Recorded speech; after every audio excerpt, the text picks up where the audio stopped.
جی بسم اللہ الرحمن الرحیم۔ ہم نے پچھلے لیکچر میں ڈسکس یہ کیا تھا کہ پنکچویشن کے رولز کیا ہوتے ہیں، مطلب کہنے کا یہ کہ جب ہم پڑھا رہے ہوں یا جب ہم لکھ رہے ہوں تو پنکچویشن یا پنکچویشن مارکس، وہ ڈفرینٹ پنکچویشن مارکس کا استعمال ہم نے کیسے کرنا ہے۔ تو اس لیکچر میں ہم ڈسکس یہ کریں گے، پہلا یہ ڈسکس کریں گے کہ کاما جو ہے اس کے کتنے رولز ہیں، کتنے طریقوں سے وہ استعمال ہوا جا سکتا ہے۔ پھر ہم اس کے بعد یہ ڈسکس کریں گے، ہم صرف کاما نہیں، کاما کے جو یوزز ہیں ان کو فارمولاز کے ساتھ اور پھر ایگزامپلس کے ساتھ دیکھیں گے کہ یار یہ کس طریقے سے استعمال ہوتے ہیں اور اس کی ایگزامپل کیا ہے۔ پھر ہم یہاں پہ یہ دیکھیں گے کہ جو ہائفن ہے، ہائفن کا نشان کیا ہے، استعمال کیسے ہوتا ہے۔ پھر ہم یہاں پہ دیکھیں گے کوٹیشن مارک کس طریقے سے استعمال ہوتا ہے، اور پھر ہم یہاں پہ آخر میں دیکھیں گے پیرنتھیسس کیا ہے، اس کا سمبل کیا ہے اور کس طریقے سے استعمال ہوتا ہے، اس کی ایگزامپل کیا ہے۔ سب سے پہلا پوائنٹ ہے کاما۔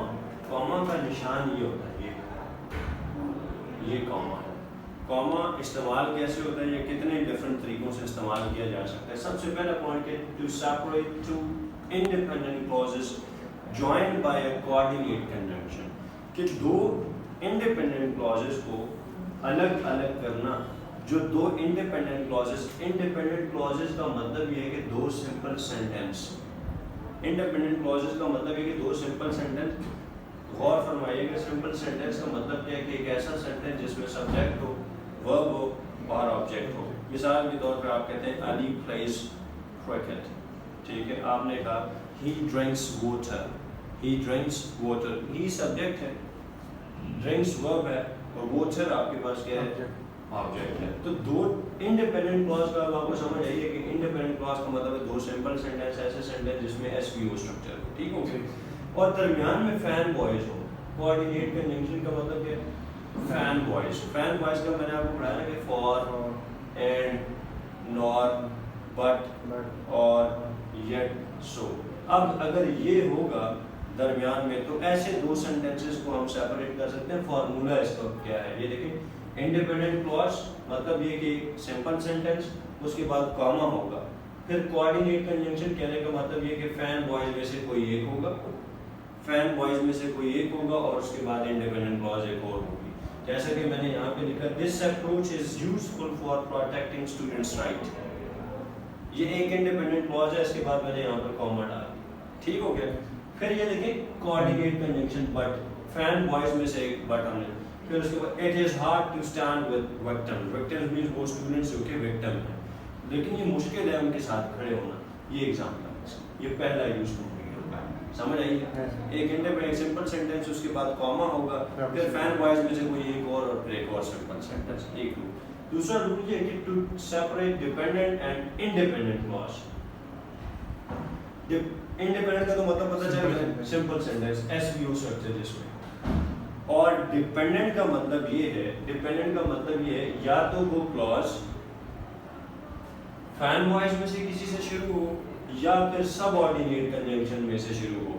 سب آرڈینیٹ کنجنکشن کا مطلب یہ ہے کہ مثال کے طور پہ ایف ہے، وین ہے، وائل ہے، ایز ہے، بیکز ہے، ایون ایف ہے، ان کیس ہے، پرووائڈڈ دیٹ ہے، یہ سارے لفظ، آلدو ہے، دو ہے، جیسے آپ نے کہا آلدو اٹ واز ڈیفیکلٹ ٹاسک، آلدو سے جملہ شروع ہوا نا تو یہ ڈیپینڈنٹ تھا، یہ آپ کا ڈیپینڈنٹ آلدو سے شروع ہوا نا، ہمارا سینٹینس آلدو سے شروع ہوا، تو آلدو جو ورڈ ہے وہ سب آرڈینیٹ کنجنکشن ہے، وین ہو، ایف ہو، ایز ہو، جیسے میں نے ابھی بتایا۔ ان لفظوں سے جب ہمارا کوئی بھی سینٹینس شروع ہوگا تو اس سینٹینس کو کہیں گے ڈیپینڈنٹ کلاس۔ اگر یہ والا سینٹینس پہلے آئے سب آرڈینیٹ کنجنکشن والا تو پھر کاما آئے گا، اور اگر انڈیپینڈنٹ شروع میں آئے تو پھر کاما نہیں ہے۔ جیسے میں نے یہاں پہ لکھا if he works hard، دیکھو یہاں پہ سب آرڈینیٹ کنجنکشن آ چکا ہے شروع میں، if he works hard، اور یہ سب آرڈینیٹ کنجنکشن کا لیکچر، یہ پورا کنجنکشن کا لیکچر بھی موجود ہے، یہ بھی میری پلے لسٹ میں اگر آپ جائیں گے کہ سننا چاہتے ہیں، سمجھنا چاہتے ہیں تو یہ بھی اس میں موجود ہے۔ if he works hard he will pass the exam۔ اب یہ if آ گیا تو اگر میں یہاں پہ because لکھ دیتا، because he got promotion my father is happy، because he got promotion my father is happy۔ دوسرا رول یہ ہے۔ تیسرا رول یہ ہے کہ سیریز کو الگ کرنے کے لیے آپ نے بہت ساری آئٹمس کا ذکر کرنا ہے۔ جیسے آپ نے کہا I visited Japan, Thailand, Malaysia, Switzerland, Canada, Kenya, Nepal. अब ये जितने भी कंट्रीज के नाम लिए हैं हमने, जितने भी काफ़ी सारे कंट्रीज इन लिस्ट को सेपरेट करने के लिए आप कॉमा, ये तीसरा यूज। चौथा यूज के to separate extra information from rest of the sentence, एक ऐसी इंफॉर्मेशन जो कि एक्स्ट्रा हो, उसको सेपरेट अलग करने के लिए हम ये इस्तेमाल करते हैं। मिसाल के तौर पे ये लिखा है, इसका फार्मूला क्या है कि वो इंडिपेंडेंट फ्रेज हो सकती है, क्लॉज हो सकती है, और फिर उसके बाद एक्स्ट्रा इंफॉर्मेशन होगी, फिर इंडिपेंडेंट क्लॉज होगी। देखें जैसे मैंने कहा एसिड प्रेसिपिटेशन, इसका ताल्लुक इसके साथ, ये जो दूसरा सेंटेंस है, acid precipitation crosses national boundaries, ठीक है, लेकिन ये एक्स्ट्रा इंफॉर्मेशन है इसमें। इन पहली फ्रेज के बाद भी कॉमा आएगा, या हाउएवर आ सकता है, इन एडिशन आ सकता है, फर्दरमोर आ सकता है, नेवरदलेस आ सकता है, नॉटविथस्टैंडिंग आ सकता है, ये इंस्टेड ऑफ आ सकता है, डिस्पाइट आ सकता है, फर्स्टली आ सकता है, सेकंडली आ सकता है, कंक्लूड, ये जो वर्ड्स हैं इनसे पहले और बाद में ये एक्स्ट्रा इंफॉर्मेशन। फिर जनाब देखें एक रूल रह गया पांचवा रूल क्या है कि to separate an introductory word और phrase from rest of the sentence. मिसाल के तौर पे मैंने यहाँ पे लिखा, देखें इंट्रोडक्टरी वर्ड या फ्रेज है, उसके बाद इंडिपेंडेंट क्लॉज है, देखिए यहाँ पे हाउएवर, इसके बाद विद फुल स्टॉप। अब फिर से दोबारा ये ट्रांजिशनल डिवाइसेस जब अगर सेंटेंस के शुरू में आएंगे, इनके बाद कॉमा आ गया। ट्रांजिशनल डिवाइसेस हैं कौन कौन सी, यार यही अल्फाज जो हमने मिलते हैं, देयरफॉर है, दस है, ऑल्दो है, उसके बाद आपके पास मोर ओवर है, इन एडिशन है, नेवरदलेस है, फर्दरमोर, ये सारे अल्फाज कहलाते हैं ट्रांजिशनल डिवाइसेस, इनके बाद कॉमा आएगा। क्लियर हो गया? सेकंड पॉइंट देखिए जनाब, सेकंड जो इसमें लेक्चर में हाइफन जो कंपाउंड नाउन है, कंपाउंड लफ्ज का मतलब होता है दो, जैसे जितने भी रिश्ते हैं, brother in law, sister in law, mother in law, ठीक है, ये जो इनके दरमियान है। दूसरा जी नंबर्स के दरमियान 21 से लेके 99 तक, सिवाय स्टॉप्स को छोड़ के, स्टॉप्स कहने का मतलब ये है जैसे 40, 60, 30, 50 ये स्टॉप्स हैं, इनको छोड़ के बाकी जो दो नंबर्स हैं उन दो नंबर्स के दरमियान हाइफन आएगा। हाइफन डैश से थोड़ी सी छोटी होती है और डैश बड़ी होती है। इसकी फिर दो टाइप्स हैं, एम डैश, इन डैश, वो मेरा ख्याल है मैंने प्रीवियस लेक्चर में बताया, आपको नहीं पता, चले फिर वो इंशाल्लाह अगले लेक्चर में हम डिस्कस करेंगे। लेकिन ये कि हाइफन जो है वो डैश से थोड़ी मुख्तसर होती है, और ये भी राइटर डैश क्यों इस्तेमाल करते हैं, जब कोई एक्स्ट्रा इन्फॉर्मेशन राइटर ये चाहता है कि आप समझिए खुद अपने हिसाब से, तो वो उसको डैश लगा देते हैं, या कोई आप एक्स्ट्रा इन्फॉर्मेशन ऐड कर रहे हैं तब भी डैश इस्तेमाल होता है। जैसे मैंने कहा 5 स्टूडेंट्स, डैश लगा के उनके नाम लिखते हैं, ठीक है। उसके बाद देखिए जनाब ब्रदर इन लॉ है, जैसे एंटी वायलेंस है, ये दो वर्ड्स हैं।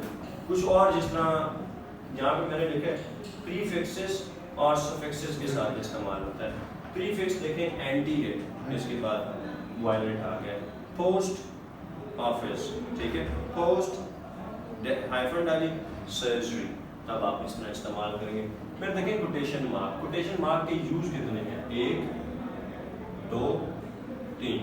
पहला यूज देखें बहुत इंफॉर्मेटिव है, जब भी किसी के आप अल्फाज डायरेक्टली कोट कर रहे हो, जब भी किसी के आप अल्फाज डायरेक्टली कोट कर रहे हो तो आप लिखेंगे कोटेशन मार्क का निशान क्या है। जैसे मैंने लिखा Oscar Wilde said, my business is not my business, my neighbours business is my business, तो ये कोटेशन उसके एग्जैक्टली मैंने वर्ड लिख दिए इन्वर्टेड कॉमा, ठीक है। दूसरा यूज क्या है जनाब, देखें to highlight keywords in the sentence. Keyword मिसाल के तौर पे आपने कहा यार हम बात करें वर्ल्ड वॉर की, आपने कहा the debate about world war 3, world war 2, world war 1, जो भी कीवर्ड आप इस्तेमाल करें इन्वर्टेड कॉमास में लिखेंगे और उसका पहला लेटर जो है वो कैपिटल होगा।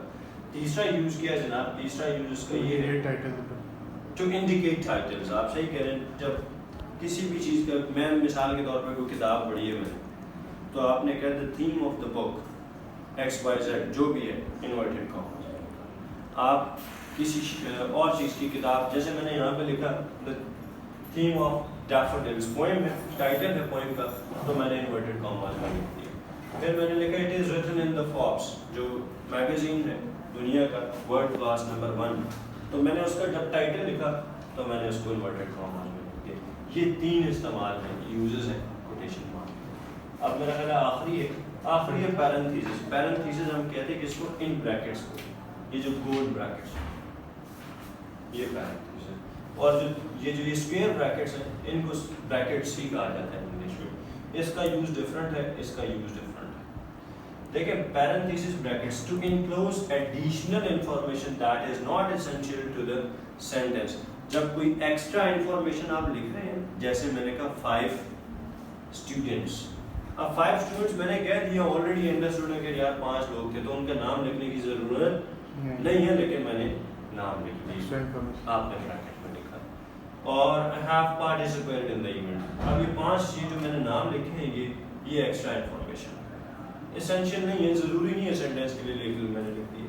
टू इनक्लोज नंबर और ब्रैकेट्स, ये देखें ये नंबर्स जब आप बुलेट्स इस्तेमाल करते हैं तो हम इस तरह लिखते हैं ना, इसके लिए इस्तेमाल होता है। और दूसरा देखें टू राइट एब्रीविएशन, जैसे ये EPA मैंने लिखा है, मैं पहले लिखूंगा एनवायरमेंटल प्रोटेक्शन एजेंसी, ब्रैकेट में इसका एब्रीविएशन लिखूंगा। मैंने लिखा मिनिस्ट्री ऑफ साइंस, ब्रैकेट में क्या लिखूंगा, पैरेंथेसिस में क्या लिखूंगा, MOS, मतलब ये कि मिनिस्ट्री ऑफ साइंस।